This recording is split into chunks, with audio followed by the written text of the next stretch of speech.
কেমন আছেন সবাই? আজকে আমার ভাইয়া শরীফ ইমরুল হকের লেখা স্বাধীনতা চাই কাব্যগ্রন্থটি সম্পর্কে কিছু তথ্য জানতে পারবেন। কাব্যগ্রন্থটি ঢাকার সোহরাওয়ার্দী উদ্যানে 408 নম্বর স্টলে এবং খুলনার গণগ্রন্থাগারে 36 নম্বর স্টলে পাওয়া যাচ্ছে।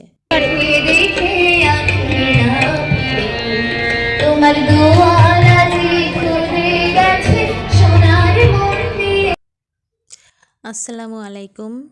যাচ্ছি খুলনার 21-এর বইমেলায়। বয়রা এলাকাটা আমার কাছে খুব স্মৃতি বিজড়িত এলাকা। এখানে আসলে আমার খুব ভালো লাগে, কারণ এখানে আমার অনেক মধুর স্মৃতি রয়েছে।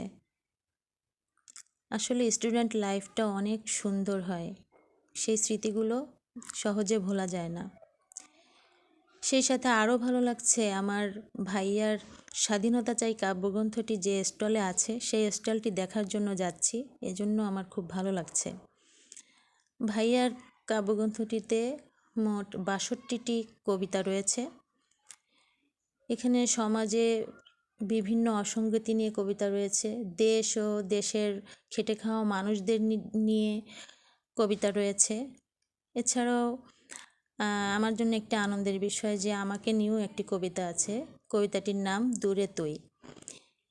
এছাড়া আমার আম্মুকে নিয়ে, আমার আপুকে নিয়ে কিছু সুন্দর কবিতা আছে। নিজের ভাই বলে বলছি না, আমি যখন গণিত অলিম্পিয়াড ট্রেনিং করি তখন আমার ভাইয়ার লেখা একটি কবিতা আবৃত্তি করেছিলাম। কবিতাটির নাম ছিল শূন্য। তো সেখানে উপস্থিত ছিলেন আমাদের শ্রদ্ধেয় সহকারী থানা শিক্ষা অফিসার জনাব মোহাম্মদ মঞ্জুরুল আলম স্যার। তিনি কবিতাটি শুনে এক্সিলেন্ট বলেছিলেন।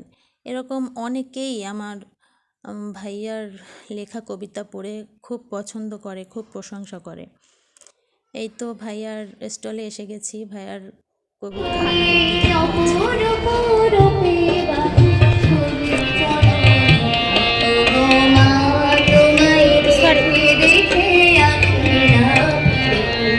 তোমার দোয়া